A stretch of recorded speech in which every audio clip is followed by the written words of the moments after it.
Okay, well, we're just gonna hop right into it. I have a beautiful slide deck to share with you all. That guess where I made it on Canva, which would make a lot of sense considering what we're doing here today. So let's see. Can you all see this? Cool. All right. So yeah, this is the Urge Leadership Summit 2020 training on Canva and social media. And the first thing that comes to my mind when I hear Canva social media is like, hello, can you hear me? So that's really the question to keep in mind today as we work through this material, and think about what it means to be in active communication with our members in a way that is our members, our base, our target audiences, constituents, whatever you want to call them, in a way that is active and engaged. And yeah, so we're going to work through some of that today. So my first question, before we dive into content and I provide you all with an agenda, I'm curious what encouraged you all to sign up for today's session.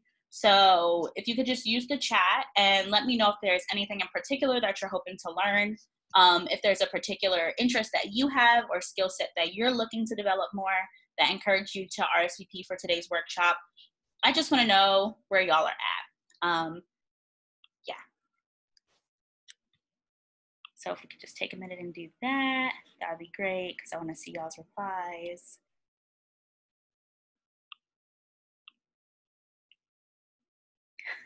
Okay, I have no idea how to use Canva. I just don't understand graphics or tech as a whole, and I feel like a little helpless baby. Michaela, that is so relatable. I baby all the time. Looking to shift our chapter recruitment and education to social media. Graphic designing sounds really intimidating, but Canva seems like a really accessible tool with the right foundation.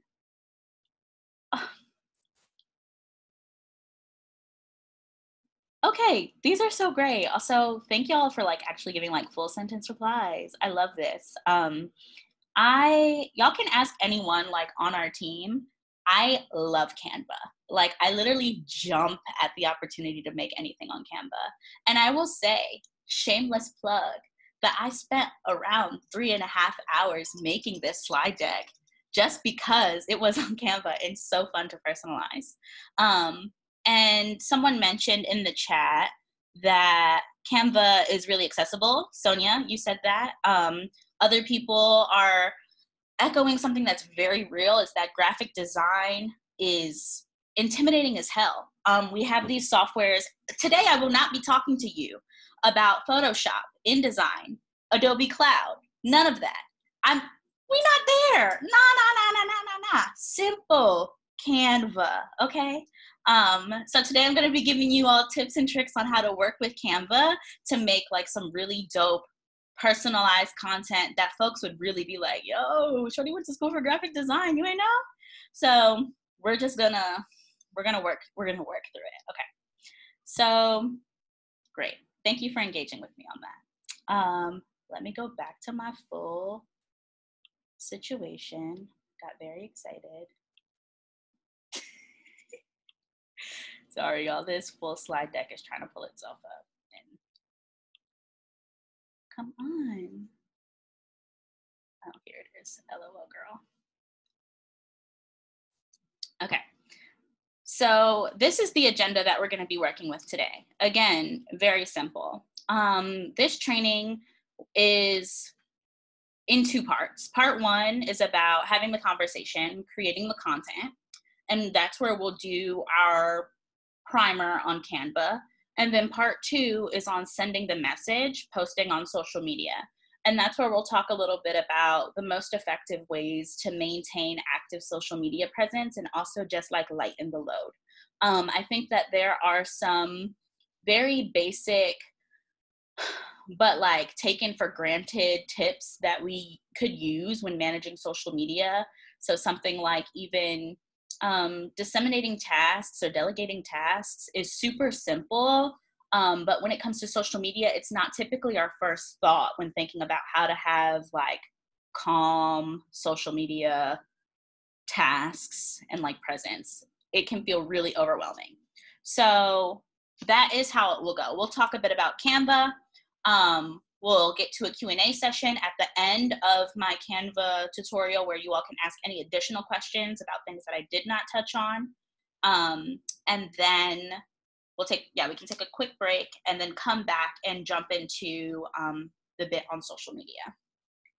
I see you all in the chat.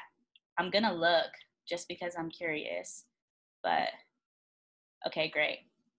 Y'all aren't talking to me. Sonia's wonderful. All right, so first things first are some guidelines that I set up just for you all to keep in mind as an umbrella. They're an umbrella of guidelines to keep in mind as we work through the content for today. So first of all, it's okay. Creating content and posting on social media can be really fucking frightening. Especially in the current political moment and social context where everybody thinks that they're an organizer and everyone thinks that they have the answers for the revolution. And you might be really hemmed up on that and be like, what if I'm posting incorrect information? Obviously, we don't want that. But it can even like cause anxiety to the point where you feel like you can't say anything or like you don't know where to begin. So I just want to pause there, sit with that, recognize that. It's okay. Creating content in general with any platform can be nerve-wracking, and posting it can really feel like putting yourself out there. And you're right. So that's where I'm hoping to begin today, with just giving some basic tips and tricks to help mitigate a lot of the anxiety that comes up around creating content to begin with, and especially when it comes to posting it online. I also really want to encourage you all to start simple. So whether that's in types of designs that you're using or platforms, find what is most comfortable for you as an individual and build from there. So today when we work through Canva, I'm going to be showing you all how to use templates on Canva. Literally, if you have a single template that you feel really comfortable with, use her again and again and again, okay? Until you feel ready to do something else. Same with platforms. I'm not asking you to go become like, I don't know, the next Instagram sensation if what you're really most comfortable with is Facebook. So I also really want to uplift and encourage folks to really work the muscles that they feel like they have a lot of strength in. Another thing is just that this is all communication. From making content to putting it out there, think of your social media presence as a conversation, one in which you're able to present your most authentic self, a conversation that you feel really prepared for, and also a conversation in which you want feedback. So if in creating content, you're thinking about it as a conversation, you're automatically going to be creating something that people are going to engage with and that will bring a response about. So just consider all of this communication. And then sharing the work is another thing that really is important to how I move through work, and it's definitely something I would encourage all young organizers to get in the habit of doing, is sharing the work. Distributing tasks amongst members, colleagues, whatever, really, really helps facilitate building trust first and foremost. But also provides folks the opportunity to do work that feels important to them based on interests, skills that they want to develop, and desires that they personally have for different opportunities. I know that some of you may have a social media person on your e-board, some of you may not, but it is not solely that person's responsibility to carry all of your social media tasks. If that is how you've been working and it's been working for you, perfect. I'm not gonna say anything about that. But I also want you all to be able to prepare for moments like what we're in now, where burnout is like really high and where different people are having different needs and are stretched thin. So what does it look like? How are you able to maintain an active and present, an active presence on social media if the point person who you've allotted is not able to do that at that time? And then, of course, there are times where it's like, okay, who fucking cares? We don't need to post anything on Facebook for 2 months. Like, our people need time. That's totally fair and reasonable. But if you have a big event coming up and the person who was over social media has an emergency arise, how are you then gonna continue to push along? So yeah, those are just general guidelines that I wanted to begin with.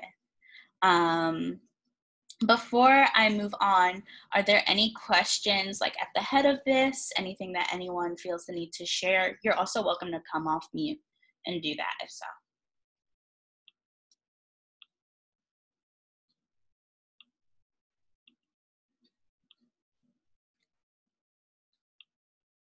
Okay, it seems like no, so I'm gonna keep going. All right, so for the first bit of this, having the conversation, creating the content. So first and foremost, I am going to paste a link in the chat, and this is at the bottom of this objectives list, but I'm gonna paste a link in the chat. If you all did not know, we have the ability to put you all on paid Canva memberships. If you have not already provided email addresses to your state organizer to get to provide a specific email address for your chapter or CAN or cone with access, please click on this Google Doc, put in email, first and last name of the person whose email is being put there, and then chapter, CAN, cone affiliation. And we'll consolidate this data and make sure it gets to who it needs to get to so that you all can have Canva access. I know it took us a minute on the Georgia end of things to gather all these emails. So I'm sure that there's someone somewhere who doesn't have the access that they need, and this will likely be a question that comes up. So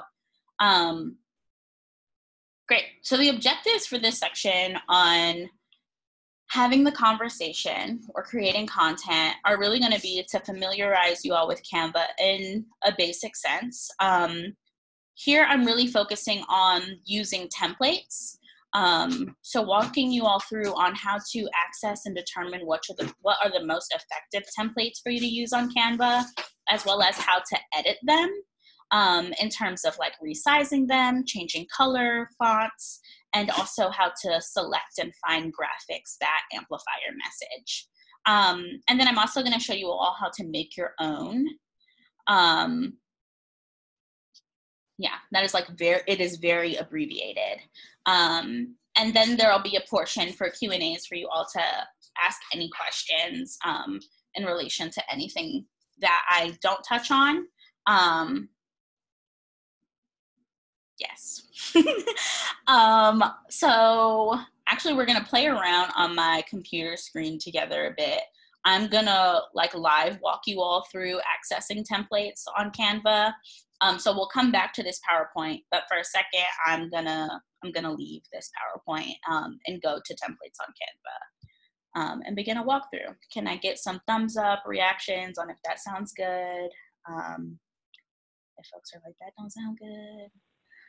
That sounds good, MK, but just a quick flag that the doc that you shared is view only, so we'll just need those shared permissions changed so we can edit it as well.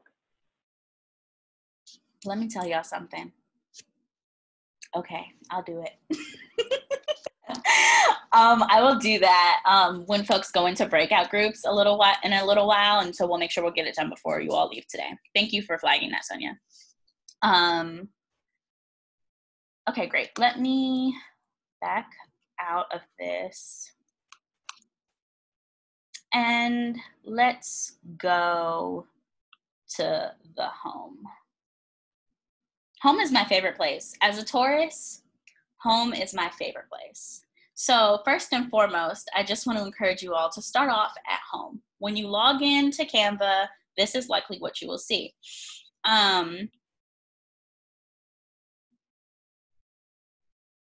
No. Can you all hear me? Okay, great. Sorry, I froze for a second.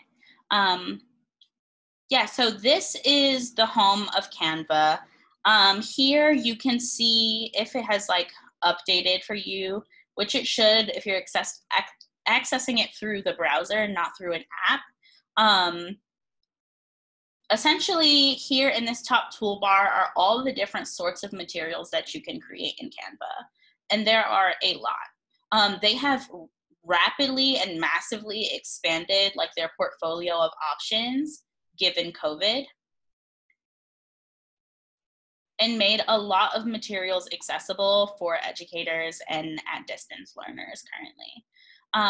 So I'm gonna start with like, folks can actually like pop in the chat. I will do between two different things. What would you all find most helpful as a template for me to walk through? A flyer or a presentation?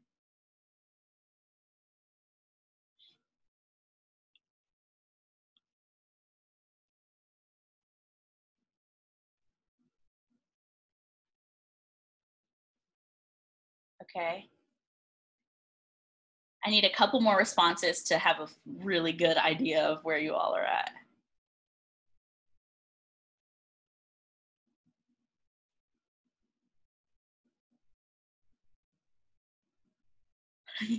Okay, it seems like flyer. Maybe not. Okay, I'm gonna start with a flyer and then listen, Melissa, not actually flyer after you said presentation. Okay, I'm gonna start with a flyer just because I am, and then if time allows, we can do a quick presentation. We want to make one for. We want to make one for our party. I want to make one for our party. So, oh yeah, a Halloween party, absolutely. So I'm like, oh yeah, this is the world that I wish that I was living in, a world where it was safe to have Halloween parties. So for example, with this template, you just go through. I can also spend a little bit more time scrolling. Sorry, I'm just like a Halloween party. There is a host, literally a host of every single kind of template that you could be looking for. And to show you all how simple it can also be to find one for something that you have a specific idea for. So say, for example, you wanted one for a baby shower. I don't know why you would be doing that, but for your campaign. But if like you wanted to do that for whatever reason, literally Canva is very smart in terms of keywords. So like baby shower, you type that in and it pulls you up all these baby shower templates. Let's see, for voting. There are also all of these like voting templates that you can pull up. Some of the stuff that's on them is useful. Sometimes it's not. And the best part about it is that personalization is really seamless with Canva. So actually, let's just pull up on this one because it says Black Lives Matter, and that is 10,000% true. So yeah, once you decide on a template that you want to begin with, know that you are not committed to having to keep anything on there that you don't really like. So while I think that this is really cute, I think that like the skin tone that they chose for these people is weird. It's like gray more than anything. So like if I wanted that to be brown, right? And then I wanted to change their hair to be that black or grayish color, that is like how that would happen. Okay, so I should have slowed down there a bit. So the way that it happens, really personalization works in changing things on Canva is, I'm gonna back it up. I'm gonna delete the two things I just did so that you can all see where we started. So we start here with this graphic. When you click on something and it has a box around it, that's called an element. So this is an element of it, meaning this part can be moved by itself. These are all individual entities that can either be edited, added, or deleted. So while this is an element, these individual people that are within the graphic can't be edited one by one, but they can all be edited as a collective group. So up here in the right-hand corner, I can see the colorways that are established within this element. And as I mentioned, I find the skin tone that they chose for these people to be more of like a graphite gray than a realistic skin tone. But I do think that this dark hue of brown is beautiful. So I'm going to choose that instead as the skin tone. And then where this other brown is, which is what they chose as a hair color, I think that that graphite gray could look better there against the black background. So that's how you can do some color switches on things that you see. Let me see. This is something that someone put in themselves.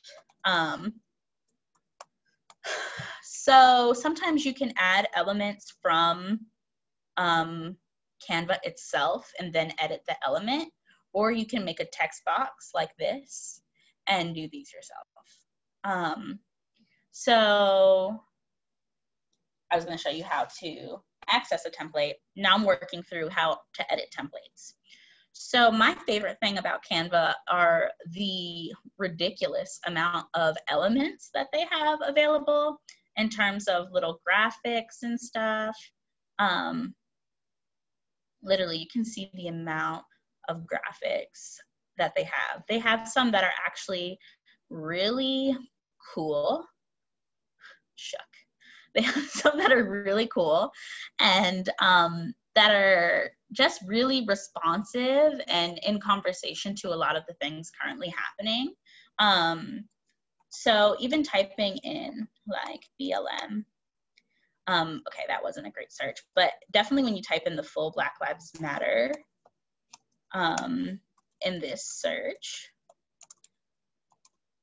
it draws a bunch of graphics that I think are really beautiful to begin with. And they're definitely a step up from the things that Canva originally offered.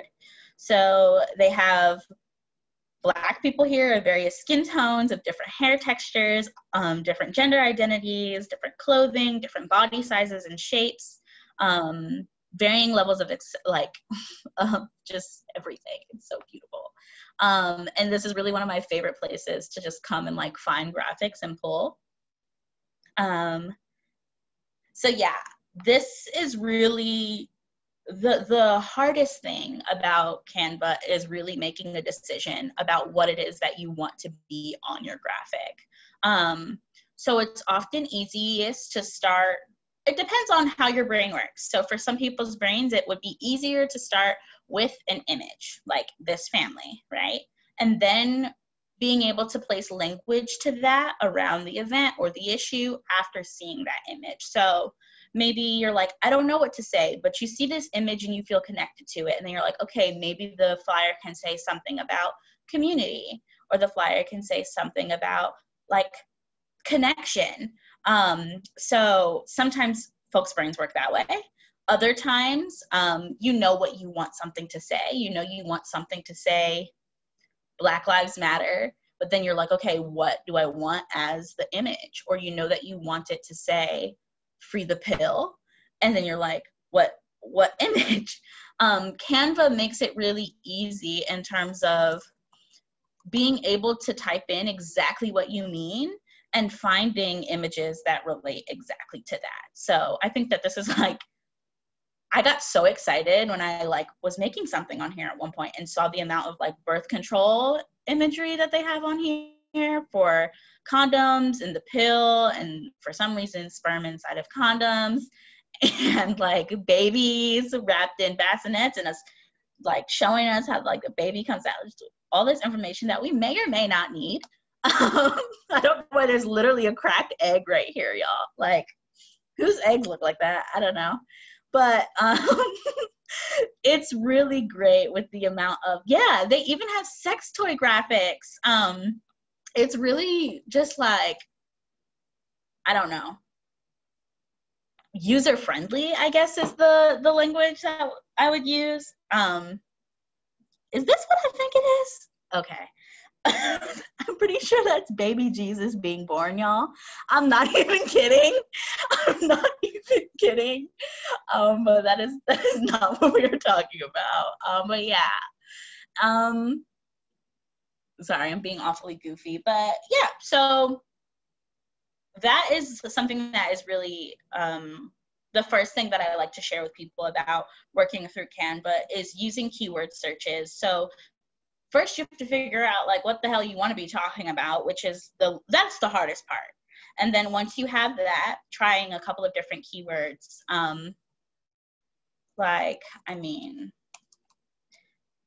different keywords, pull up all these different things. Sometimes they're cis heteronormative, but you know, they're here, which is not to say a lot. But yeah, there's just a bunch of really great graphics that I would say are available. And they're, aside from stuff that have like people or words, they also have really great doodles of plants.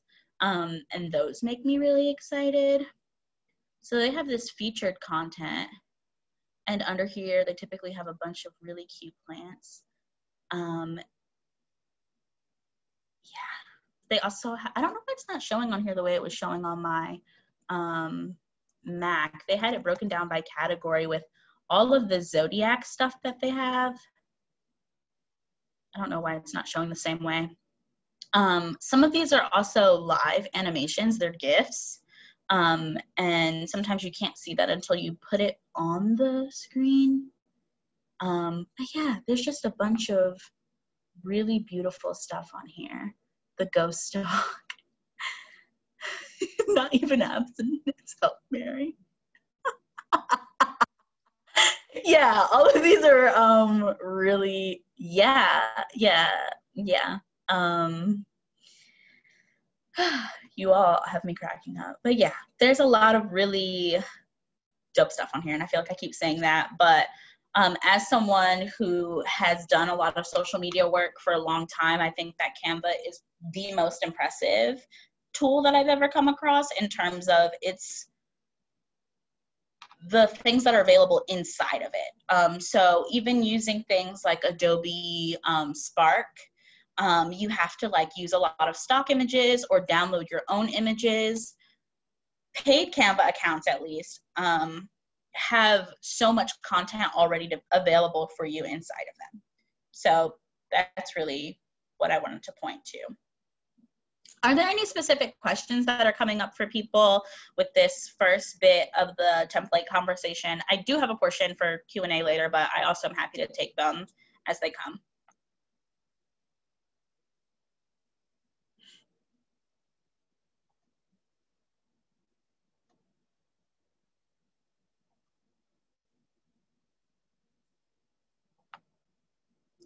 How will we get access to a paid Canva account? Kelsey, that's a really great question. I dropped a link earlier that wasn't fully accessible to you all, so I'm going to drop it again when you come back from breakout groups in a little bit. That you will be able to put an email address down that you want to have access to a paid account for your chapter, can, or cone. Just keeping in mind, if you are a part of this conversation but don't intend on being the point person for making graphics and stuff, it's totally okay if it's your email that's put down. You would just have to be comfortable with folks then using that email address to access the Canva account if anyone in your chapter needed that. So if you have a chapter or can specific email address versus your personal email address, that might be preferable. Yeah, but you all are going to get access to paid accounts. And I would say that using the templates for presentations is honestly very similar. The only thing about presentations is it works much more like PowerPoint. But I would say is still so much easier than PowerPoint. PowerPoint is one of the most rigid programs I've ever worked with. And since Canva has released this ability to create presentations, here I don't use PowerPoint or Google Slides anymore, just because the options just literally have me blown away.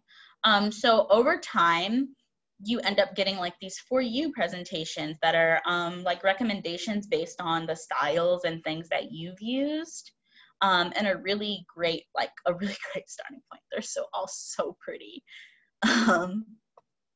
And something else that I will talk about when I'm done with like showing y'all Canva specifically is that it's all about with this bit being about communication, it's also about what you want the experience of receiving your content to feel like. So in my presentation today, I used a lot of light colors that typically like make me feel really relaxed, but also very creative. So it's also about the feel that you want your work to have. So if you want it to be much more like professional, you could take like a more simple presentation route that has like less graphics, more lines, more clean cut stuff. This one is really cute.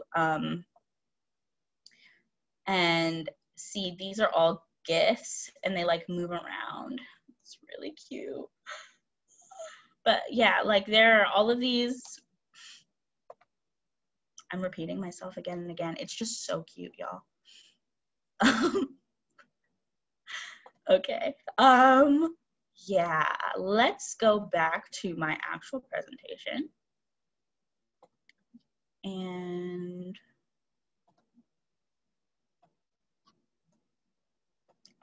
get back into it. Okay,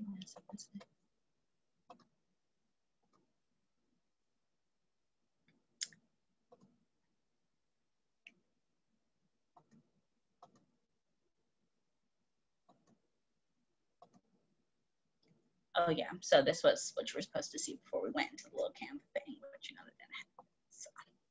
Okay, so this is back to more of like editing and personalizing your Canva content. Top 3 tips that I have, and I think that this is really where it wouldn't matter what I showed you, like the language behind this is really what helps this click for me. Choose a colorway. When creating a presentation or a flyer, choose a set of colors that you feel accurately and effectively represents what it is that you're working with. So whether that is like a set of brand colors, meaning like Urge has brand colors that are like that orange, that red, that yellow. If your school has brand colors that you are using for a campus specific issue, doing something monochromatic, so where you choose variations of the same color, just different shades of it, something that's seasonal, or campaign or issue oriented colorways. So if it's something that's related to a specific campaign or issue that has colors that are associated with that issue.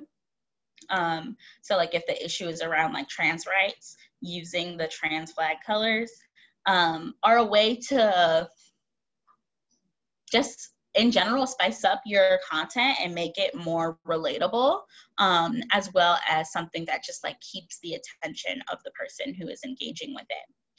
My tip 2 is that around text is that accessibility is sexy. So please use titles and headers, clear titles and headers, as well as high visibility colors and fonts, and limit overcrowding. So for example, in a place where you might have a lot of text, like on this slide, I have them broken up into small little note sections of their own. I didn't just throw all of these words onto the slide. And I gave them contrasting backgrounds so that they could stand out to you a bit more.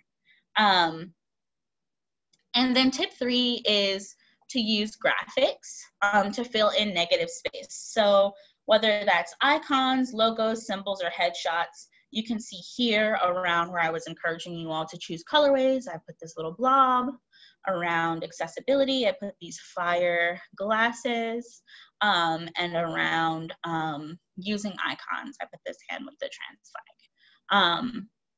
So those are my like top 3 recommendations in terms of creating content that is able to get your message across, but also remain accessible. I see that there's a note here that says, what fonts and colors do you recommend most for accessibility?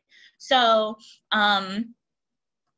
there are certain colors surrounding color blindness that make visual presentations difficult for more people to read. And I think that it's like, it depends on the type of color blindness, but I had a professor who was very adamant about not using red, green, or brown.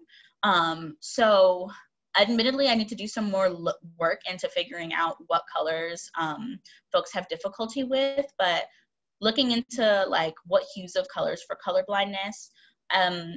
In terms of text, anything that looks like, if there's too much crossing in the text, yeah, Comic Sans is pretty accessible, darker color fonts with lighter backgrounds. I also really like E.B. Garamond and Georgia. I will drop those in here. They are like Times New Roman on 10. Times New Roman, I'm tired of seeing her because of all them academic papers I had to write when I was in school. But like E.B. Garamond and Georgia are my second favorites. So those. Bolding and underlining is also something that's so slept on. If you do too much of it, it's a little overwhelming, but when done correctly, it's actually really helpful. So using that to create levels of separation between content can also really increase how clear things look. Urge's official font is Open Sans. Wow, I did not know that. I did not know that. But that makes sense too. So it's actually now y'all's turn. I've been talking a lot, and I refuse to sit here and believe that you all don't also have amazing tips and ideas for yourself and your fellow young organizers around how to create effective content. So I need 2 volunteers. I can take one first for tip number 4. I would like to know what a tip you would offer is. And then if we could think through a keyword search to help locate a graphic for it, then we're going to do a search and choose a graphic for it. So let me put my gallery view on so I can see all of you lovely people.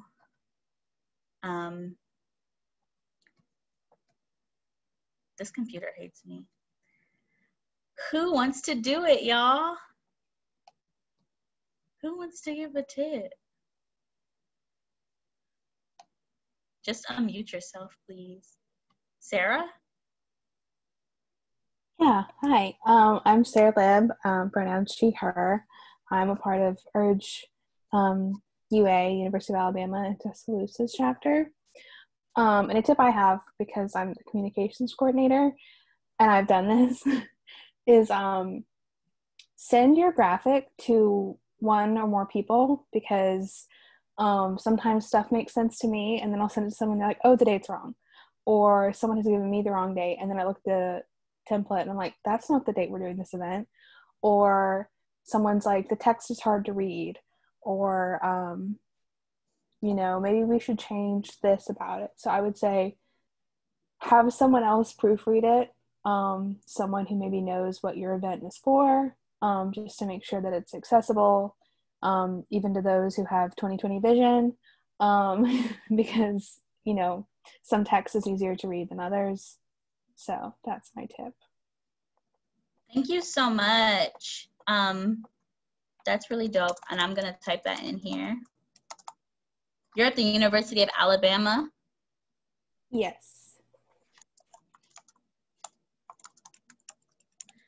Dope. Okay, Alabama. I see y'all. All right. So you said send your graphic out for revisions and edits, right?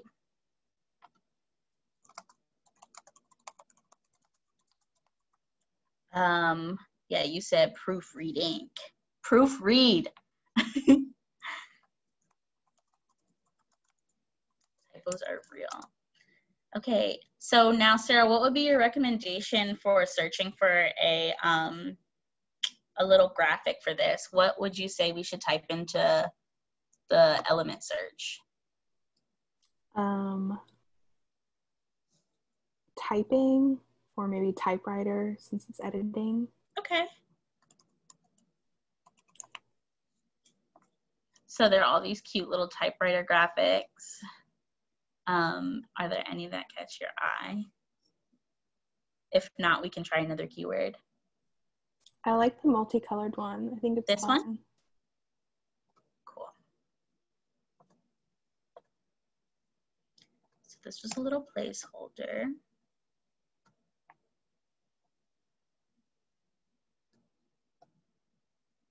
How do you want this placed? Do you want it to be dropped in the lower corner, centered, upper? Right there's perfect. Great. Thank you so much, Sarah. I really appreciate you being a part of this with us. So who's going to do the last one?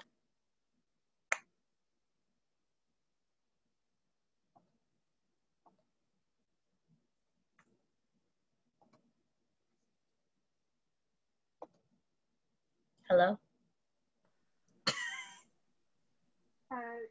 Hello? Hi, Gabby. Hi. How are you? I'm good.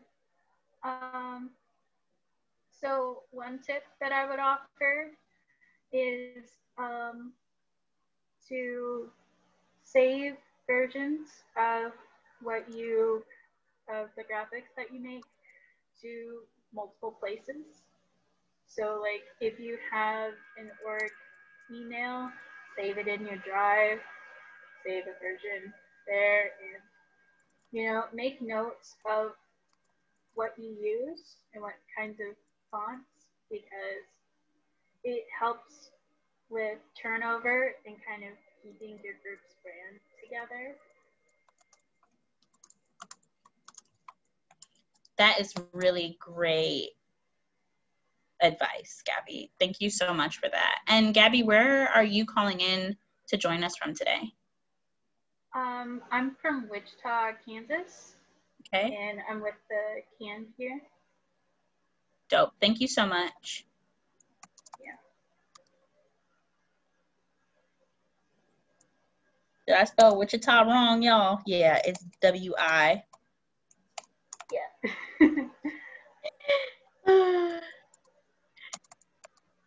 Thank you so much. And then Gabby, for a graphic, what would you keyword search here about saving multiple versions of your work and keeping active notes on your so maybe like a little save icon. Yeah. Let's see what comes up for us. I like this one, this little download icon. What, does that work for you, or would you want to try another thing? I was kind of thinking like the classic floppy disk, but so like honestly, this. Yeah. At this point, a download version is probably more relevant. It's also okay if this is what comes to mind for you. I think that makes a lot of sense. I'm happy to put whichever one you'd prefer. I think the black outline. Great. Yeah.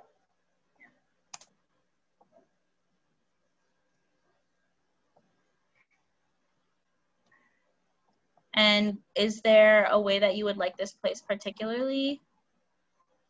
To the right is pretty good, kind of keeping it similar to everything else. Okay. Do you want it to be on the white background at all, or just on the background? Just on the background. So what y'all are gonna actually see me do right now is some resizing. So you can also click on individual elements and make them smaller or larger based on what you need. And I just did that so that this could be more comfortably on the background. Okay, great. Thank you so much, Gabby.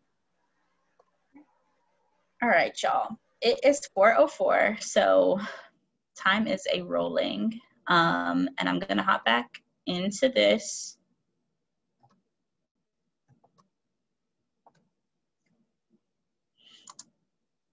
So just wanted to know if there were any further questions related to Canva before we move into social media. And yes, that is a graphic of me. I got that drawn when I was doing a zine my senior year.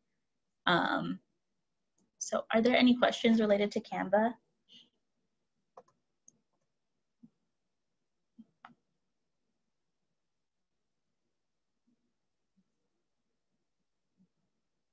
And if so, just come off mute for me, y'all. There's like a bunch of pages of y'all, and I'm trying to click through, but I also don't want to miss anyone.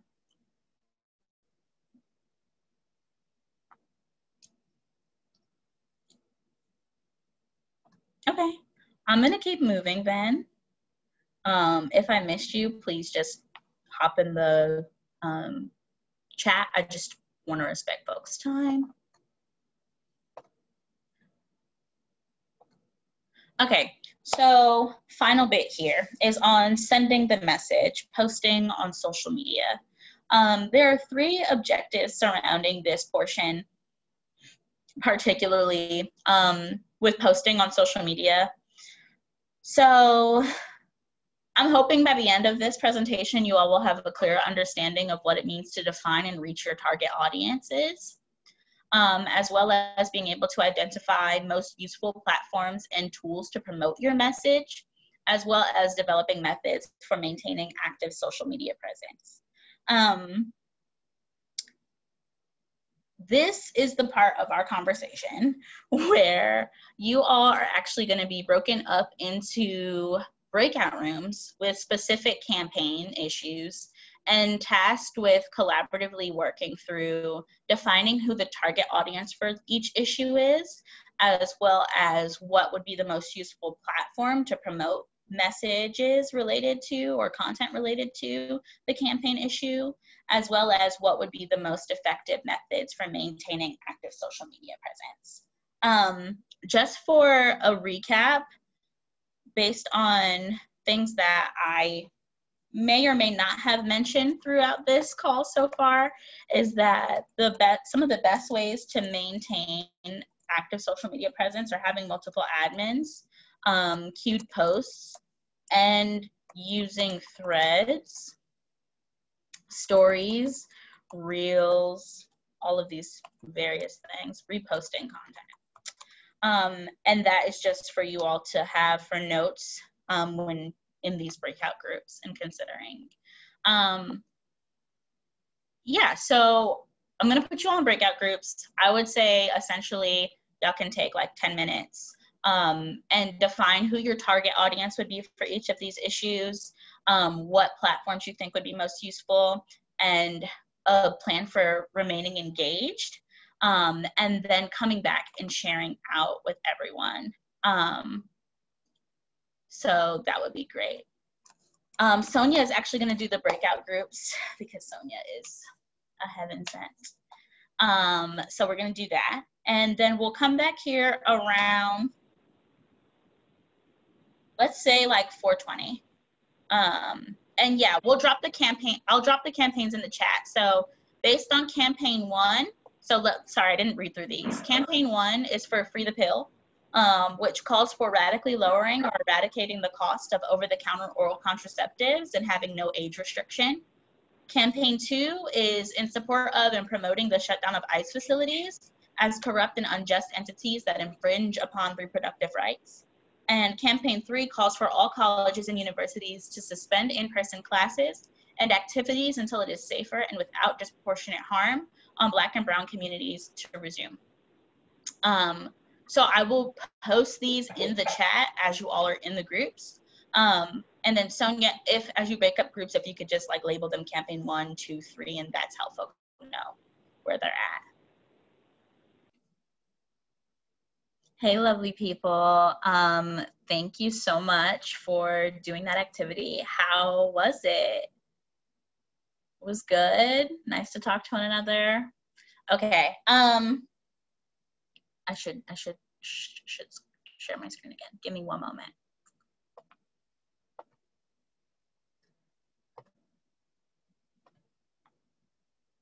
So we're about to close out, and if anyone would like to share out about what their group activity was like, I would really appreciate that. We are 10 out of 10 experiencing Friday. So I really want to encourage folks to stretch, breathe, sip, do whatever you need to right now to just focus for this last 5 minutes and make it through the situation, this situation. Yeah, so welcome back. Does anyone want to share? I just want to hear what that experience was like. If the objectives made it easier for you to understand like what you were supposed to be doing at all. And if there are any lingering questions from any of the content covered today.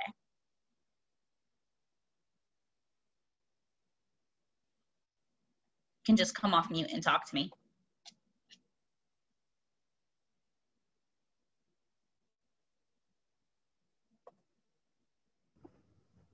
Can you hear me? My group did, oh, sorry.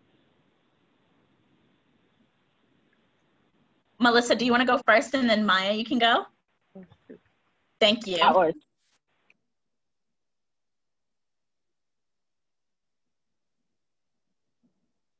Can you guys hear me? Yes. Yes, okay. I'm having mic issues, but I wanted to share in my group, Nigel discussed about having link trees on our Instagram pages and being able to share city officials' information, and other people in our group discussed targeting other student chapters on campus when discussing our campaigns and to target. And I shared on for community activist networks that we can target the audience of other marginalized communities for solidarity within our community. And also for Twitter being a useful link on sharing threads and, you know, peer pressuring our city officials with ads and even having a script on social media. And I really liked what my other member in my group shared, Philippa. She shared about this drive idea of sharing Google Drive calendars and drafts of Instagram stories or Twitter. That way everyone can take a look at from the drafts and edit and queue up. Perfect. Thank you so much, Melissa. Maya, would you like to share? Yeah, in my group, we were campaign 3. So it was the one about the universities and like the whole, like, you know, closing down for like the pandemic. And so for the first objective, we thought at first we were thinking, okay, so students in general, how can you target like just students all over the country kind of? And we thought, you know, having a presence on multiple platforms. So like Twitter obviously is really good for, you know, pressuring, like, especially like when it comes to politics, but also like Instagram, Facebook, everything. But then somebody had a really good idea, and it was to focus more on like maybe like political chapters or like organizations that can advocate for that at different universities, and to try to encourage them to encourage students to stay, because for the third objective, to kind of stay up to date with the university's decisions about things, because a lot of times these decisions are just made and nobody knows about it. So to try to reach out to those chapters so they can, you know, kind of broadcast what the university does decide, and then they can keep pressure on those like decisions every time it's made. So yeah. Absolutely. That is a phenomenal point, Maya. And yeah, sometimes when we get like a campaign task or an idea, we want to go so big, right? So we're like, oh, all college students everywhere. Then it's like, wait, actually, while these students might be also up in arms about this issue, do they have the decision-making power to give us what we want? And it is like, yes and no. It's that they have the ability to pressure administration to move in a certain way, because ultimately you all are how universities make their money, but also you all are not the people who are there making tangible decisions. So it makes absolute sense for a group of people to be considered one target audience, to be folks who are like on the board or on different in different coalitions or chapters that work in combination with the university administration to make these decisions. Thank you so much. We are at time, but does anyone else want to share or ask any clarifying questions? Andy just dropped again the spreadsheet document for you all to gain access to Canva Pro. So please fill that out so that you all can get what is rightfully yours. I'll share real quick what campaign 1 we were doing. So there was like a lot of great ideas, but one of the things that stuck out the most was partnering with healthcare people. So like the clinics that are like local. So not only to like partner with them and like pressure people with them and leave our flyers with them, but also use social media with them. So there was, Alyssa mentioned that we could do actually like informational TikToks with some of the gynecologists there. so they can talk about the pill. So it's not only us, but a professional person talking, as well as they mentioned takeover for social media. So one day, some of the people at that facility are posting on their stories about what they're doing, how does the pill work, and all this cool information that we as not healthcare people would not be able to provide as accurately. That was really neat. Thank you so much. I want to say this because I didn't know about this. Jan was mentioning how there was like Twitter moments, so you can like organize these things together. I did not know about that, so I thought that was really neat. So yeah. Thank you so much. That is also a phenomenal idea. You all are so brilliant and bright. It's been such a pleasure getting to sit here with you all for the last hour and a half and talk through these things. I really hope that you all got something out of this training. If you did not, or you feel like you need more specified support in regards to like a particular project or social media bit that you all are working on, feel free to reach out to me one-on-one. I just dropped my Urge email in the chat. And when you all were in breakout groups, I was like talking with some of my co-organizers, and I was just like, there's just so much information about Canva and social media that can't even be fit into an hour-and-a-half presentation. So I'm genuinely open to and willing to extend myself to support you all if there is a particular thing that you get stuck on with Canva or social media, and also pointing you all in the direction that you need to go, even if I don't know the answer. Like, we do have a communication team at Urge that is very skilled and talented. So yeah, thank you all so much for carving out some time to spend with us here on this Friday. I am hoping that you all have beautiful and safe weekends, taking care of yourself and tending to your communities and your needs. And bye.